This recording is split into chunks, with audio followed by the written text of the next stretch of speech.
Isang araw lang matapos masawi ang Security Chief Council ng Iran na si Ali Larihani. Isang mataas na opisyal pa ng Iran ang matagumpay na napatay ng Israeli Defense Force sa panibago nitong airstrike sa Iran. Inulat ni Israel Defense Minister Israel Katz na napaslang ng kanilang pwersa si Iranian Intelligence Minister Esmail Kativ. חוסל הלילה גם שר המודיעין האיראני חטיב, שהיה ממונה על מערך הרצח והדיכוי הפנימי של המשטר באיראן ועל קידום איומים חיצוניים מול ישראל ומדינות האזור. Ayon sa ulat, bahagi ito ng estratehiya ng Israel na targetin ng matataas na leader ng Iran upang pahinayin ang kanilang pamahalahan at kakayahang militar.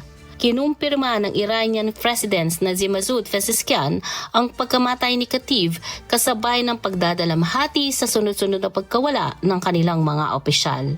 Nagbabala naman ang Israel na hindi pa rito matatapos ang kanilang operasyon at maaari pang targetin ang iba't ibang matataas na opisyal ng Iran anumang oras. ראש הממשלה בנימין נתניהו ואני הסמכנו את צה"ל לסכל כל בכיר איראני שנסגר עליו מעגל מודיעיני ומבצעי ללא צורך בקבלת אישור נוסף.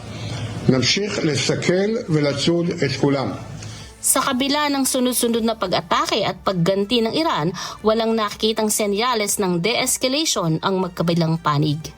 Patuloy ang palitan ng missiles at airstrikes sa iba't ibang bahagi ng rehiyon habang dumarami ang bilang ng mga nasasawi at apektado ng digmaan. Cynthia Guevara, humahataw sa balita ngayon.